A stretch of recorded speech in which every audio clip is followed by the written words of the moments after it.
June in Season 2, Episode 11, Holly. Warning, spoilers for The Handmaid's Tale, below. Imagine giving birth to a baby girl in a place where even the richest and most powerful women are subjugated, oppressed and physically abused. June, Elizabeth Moss. Not only does this in Season 2, Episode 11, but she does it while stranded alone in the snow in the house of the couple that essentially kidnapped their firstborn daughter, with no epidurals or doctors or even electricity, facing down a dire wolf.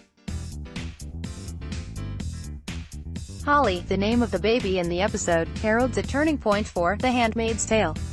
Commander Waterford, Joseph Fiennes, and Serena Yvonne Strahovski are at each other's throats as they hunt for their lost handmaid, reckoning with their own cruelty toward June and ultimately terrified of ending up on the wall. They trade barbs like a normal married couple, except not normal at all. "You raped her yesterday. It was your idea," June observes the grotesque marital spat of her captors from above, pointing a shotgun at them, while 39 weeks pregnant. But she can't bring herself to pull the trigger, as satisfying as it may seem. Because unlike them, she is ultimately not a murderer. Before her water breaks, June has a brief chance to escape from rural Massachusetts to Canada in a hot rod she finds in the home's garage. But the garage door is, of course, iced shut. Luckily, the soothing voices of Oprah and Bruce Springsteen emit through the car radio to comfort her and remind her of what America once was. Episode 11 ends with a dramatic, brutal birth scene. June is on the floor, naked and covered in blood, holding newborn baby Holly, whom she has promised to protect from the horrors of Gilead. Wolves and Gilead's search team are closing in on them. Springsteen is still singing about hungry hearts. It feels like it could be a season finale, but alas, there are 2 more episodes to go. Will Holly find freedom in Canada, or grow up in Gilead? In a flashback scene, June prepares to deliver her first child, Hannah, with her husband by her side. Back in Gilead, she is preparing to deliver her second daughter Holly by herself. "Emma, I'm sorry there's so much pain in this story," June says in her voiceover at the beginning of this episode. I felt like that was an apology not just from June to whatever future being she's telling her story to, but also from the writers to the audience. Like, thanks for sticking with us through all this bleak shit, viewers. Just 3 episodes left until we likely leave you on an excruciating cliffhanger.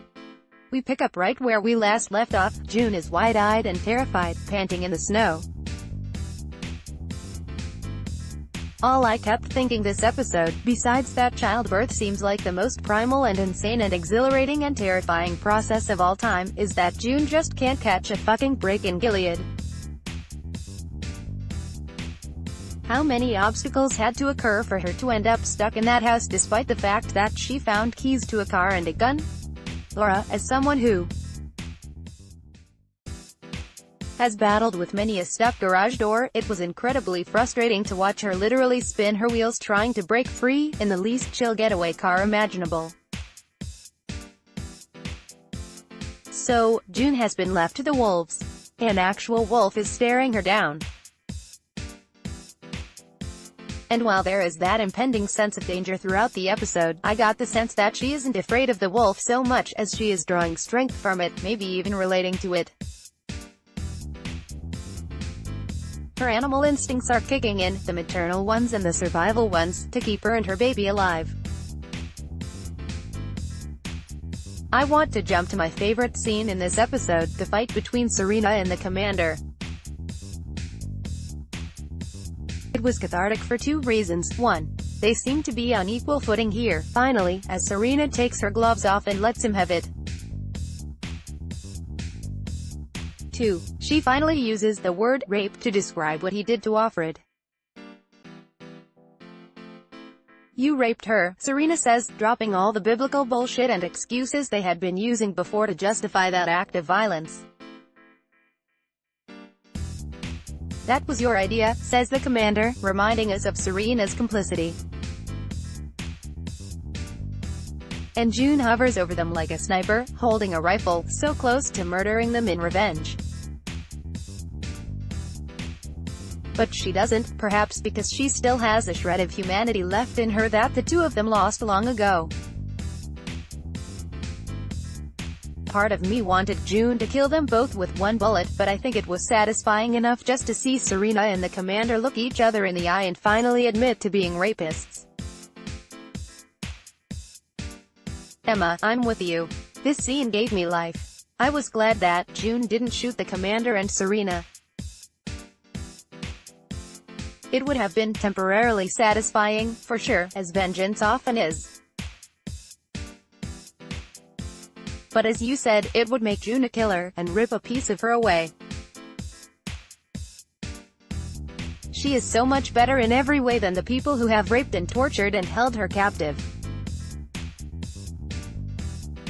I wouldn't blame her for murdering them, but it was also an important reminder that June is not someone who is comfortable killing in cold blood.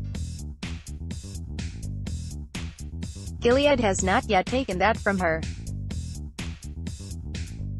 What was even more satisfying than seeing Serena and Fred dead was seeing them be honest for perhaps the first time. They sounded like a modern American dysfunctional fucked-up couple, but with more ritualized rape.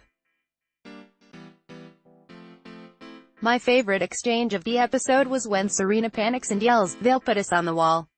Fred Riley responds, "Yeah, maybe they'll hang us side by side, just my fucking luck." As you alluded to, the artifice of biblical bullshit is gone. We see Fred's delusion that he's a magnanimous captor get stripped away. "How could you be so stupid?" asks Serena, when Fred implies that Nick and June should be grateful to him for his kindness. "They hate you. She's always hated you." We also learn what will break Serena, which is what we had guessed in previous chats, the inability to become a mother. She tells Fred, through sobs, that she gave up everything for him and the cause. She has nothing, and all she asked for in return is a baby. And now she doesn't even have that.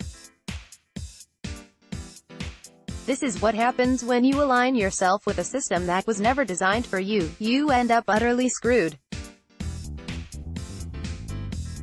Serena Joy and Commander Waterford come to blows. Mark, it's almost as if the Republic of Gilead was not set up to benefit women. Serena helped to install this theocracy under the delusion that it would give her the one thing she wanted, and it has left her childless, powerless, physically beaten and bored. She even has to wear the same green dress every day. That is what she gets for facilitating the enslavement and rape of other women. I think Serena's tantrum about her childlessness perfectly sets up the rest of this episode. Because while June is certainly in intense danger, is alone, and faces a ridiculous amount of obstacles trying to escape, she still has the one thing Serena would kill for, a baby inside her. And ultimately, despite falling and bleeding and staring down a wolf and driving into walls, and almost getting recaptured, she is able to have this beautiful and emotional birth scene by a fire and bond with her newborn. Who knows how they'll survive or stay together from here, but Serena would still probably trade places with her at this point, and that is at least a small victory for June. Emma, yes. June gets to experience something that Serena never will in this society. And Serena will always hate her for that. Something I really loved about this episode was that it didn't shy away from the birth scene. So often on television, and really anytime we talk about childbirth publicly, it's sanitized. But The Handmaid's Tale isn't sanitize anything, so birth was no different.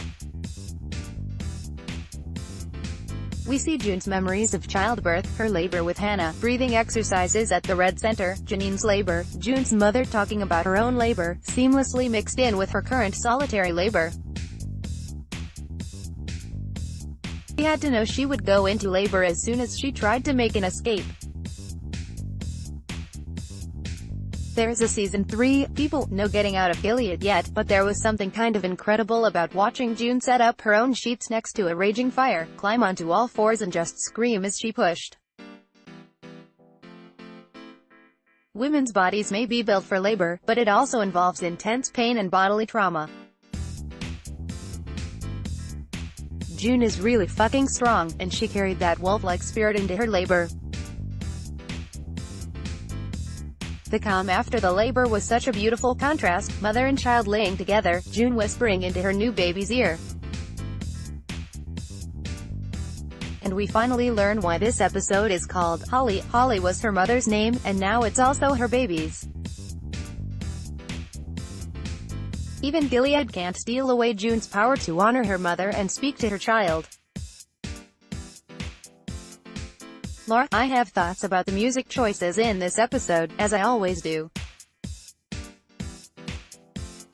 Why Springsteen's Hungry Heart when they could have gone with Duran Duran's Hungry Like the Wolf? Too on the nose? I was frustrated that this episode didn't give us any hint about what happened to Nick. His baby was just born. Is he alive? Will we see him again?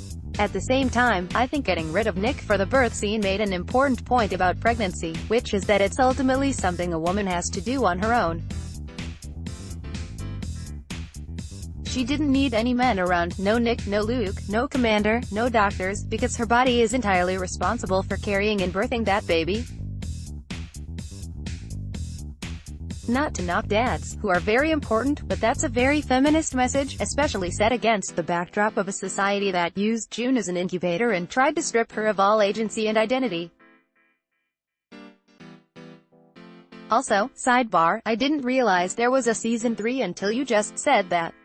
I'm exhausted just thinking about it.